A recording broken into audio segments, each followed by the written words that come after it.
You're watching Forget Being Cool. Oh man, I wish I was just recording for that. Welcome to listening in, the place where music checks in. Josh. Hi, Josh. Hi, Dave. How you doing? I'm doing great. We listened to an album this week. And, we sure did. And you allowed me to pick. I'm hoping this is not a sign of things to come. Specter at the Feast. The 7th studio album from a band I'm guessing you didn't like, Josh. Just tell me how you're feeling. Okay, Black Rebel Motorcycle Club is, well, as of this recording, they've been around for about 20 years, which is, of course, an accomplishment, but they're a band from San Francisco, mostly with a mix of alt-rock, some garage rock stuff, a bit of blues, and a bit of psych rock thrown in as well. I would define this album as jam rock, which I know is not a thing, but that's how I'm going to describe it. You know, I might say that in parts, but my only exposure to this band prior to listening to this record was a song from their 2007 album Baby 81, The Single Weapon of Choice, because that was in a couple of video games and some commercials and some movie TV soundtracks around that time. It's not bad, but it didn't really give me a lot of indication to want to check out the rest of this band's discography before or since then. So I picked out this album because Rival is in Forza Horizon 3, the video game for Xbox One. You know, I was listening to that and I thought, are we sure that they didn't just listen to Gold on the Ceiling and think, hey, we can rip this off, why not? Oh, man. You listen to that chorus, it sounds exactly like one line in Gold on the Ceiling's chorus, but just for the whole time. Oh, I feel hurt. Speaking of things that are overly long and unnecessary, the opener should not be 6.5 minutes. I kind of agree. The vocal should not start halfway through. I also agree with that statement. Good. I will tell you, though, I think once you get to like the tracks surrounding Rival, I think this album really picks up, and I think it's great and super enjoyable. That I'll give you a point on. I think Lullaby might be one of my favorites, even if the beginning, you listen to that guitar in the beginning, and I swore I was listening to a cover of Blackbird by the Beatles. It sounds I was going to say, there's songs that sound just like it's John Lennon, and it's weird. I wouldn't go that far as to say John Lennon, but there's a lot of rock throwback in here, which I can see given the events surrounding this album. Basically, the bassist's father passed away while they were on tour in 2010 due to a heart attack. Right. Like mid-tour. So they basically made this album as a way to pay their respect to him, because not only was this guy, Michael Been, the bassist's father, but he was also their live sound technician and a mentor to the band as well. So they sort of felt that this album, even though some of the songs are very long, like there are 3 songs on here that are 6+ minutes, and especially the closing track being more than 8.5 minutes, you didn't need to do that. Like, I respect what they were trying to do here, but a lot of it just feels like it really could have benefited from way more, I wouldn't say the mixing, but way more editing. Yeah, just cut it down maybe just a little bit. I enjoyed a lot of it. Like, don't get me wrong. I agree with you on the length of most of the tracks here. But at the same time, Let the Day Begin, Rivals, and Hate the Taste are 3 awesome tracks. Hate the Taste was all right. Let the Day Begin, I thought kind of fitting because it's actually a cover of this song, a song from this band, The Call, which the bassist Robert Been, his father, was in. So basically that's another way that they're paying respect to him. It was okay. The lyrics are kind of like, here's to this and here's to that. Yeah. It's like one of those late 80s rock songs that only could have been a hit in the late 80s because it was, removed from, glam and new wave and early 80s synth pop, and we were still a few years away from grunge breaking through, so it was sort of that middle ground. Despite being from the year 2013. Let's just clarify. It's a cover from 2013 of a song originally from 1989. Okay, yeah, there we go. Yeah.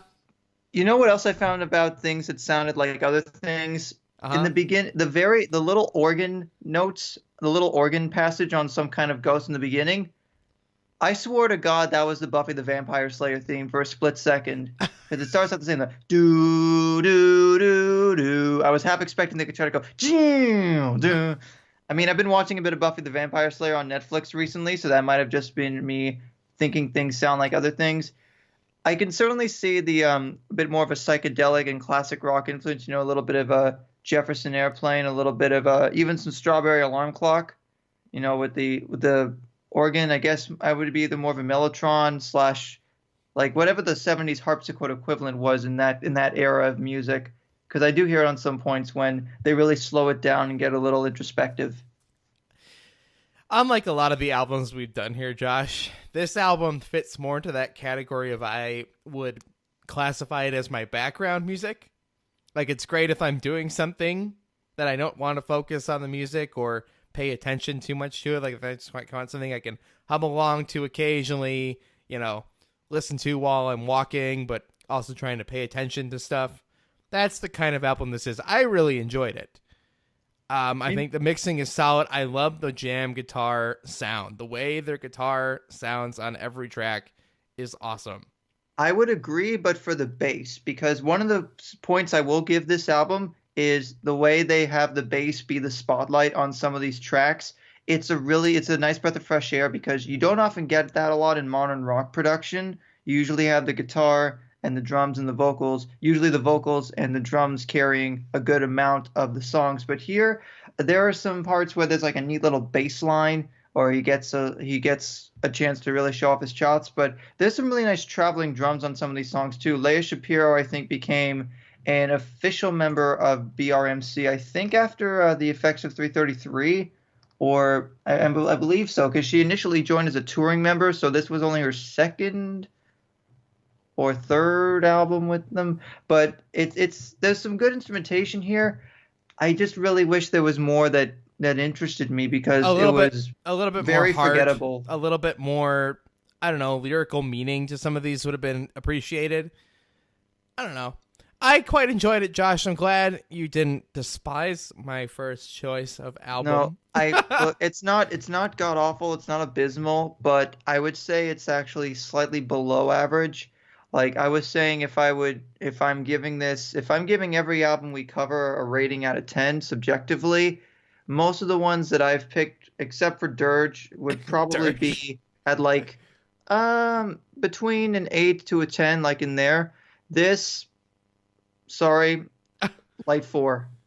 Oh, I disagree. But this is more my genre. This is more my jam rock kind of listen back, enjoy it. Some of the tracks are just a little too long. They could benefit from being a little bit shorter, but I enjoyed it, and I placed it in that, like 6 or 7 area even. Well, I wouldn't say this would go back to what you said earlier about this being like your background music album to listen to when you're just walking to work and you're not really focusing on the music. I think to me, what I do when I'm doing my writing for publications or when I'm just like listening in my spare time, I find it hard to not focus on the music because that's the idea, I mean, there's that argument of like, well, ambient music is basically just for, you can use that as background music. But the idea is if you're listening to something, whether it's objectively or subjectively, you're paying attention at some point. It's almost impossible to not pay attention to anything. Well, that's why I enjoy the tracks that are shorter here that do have that catchy bass riff or the guitar jamming out, where you do get into those points where your attention is attracted to the music, but it's not consistent. And I would agree with you. It's maybe that's a flaw for some people. I would say that I think in this case, when we're doing this, I'm trying to actively listen, and if I start to tune out, maybe that's a flaw in the album. I think another thing to remember here is because we, of course, if you're using this episode as a jumping on point, we use Spotify for all of our albums, and there will be a link to this album in the description of this video. But on Apple Music, where I happened to listen to this, there was a deluxe version of this album with 3 more tracks, and that brought the running time to 1 hour and 13 minutes. Did you listen to those tracks? No.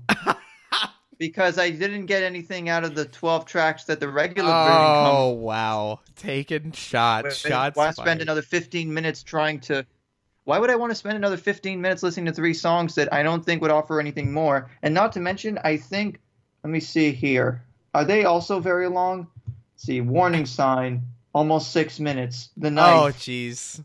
well, almost 4 minutes. That's not bad. Angel Baby, 4.5. Okay, but my thing is, there's sometimes some bands shouldn't be writing a lot of songs that are like over 5.5 minutes unless they really have them planned out ahead of time. I mean, yes, sometimes loose studio jams can kind of work. I mean, a lot of Fish songs usually end up going that route, and a lot of prog rock can kind of get away with that if it's done right. But this isn't it. Oh, man. I'm sad you didn't enjoy this. I enjoyed it. It's an album I wanted to give a listen to. I'd never listened to it in its entirety before this recording. I liked it. Josh gave it a meh. It's pretty long and boring, and I don't really like it. But I say, if you need some jam music, you guys can listen to our playlist over on Spotify, the Listening In playlist that includes all the music we've ever talked about, as well as music we're going to talk about in the future. And, guys, thanks for listening, and thanks for checking in with us. I'm Dave Moore. That's Josh Weinberg. Of course, all the links for all the things you need are in the description. Don't forget to like, comment, and subscribe. And let the night begin, not the day. For more great discussions, hit that subscribe button or visit forgetbeingcool.com.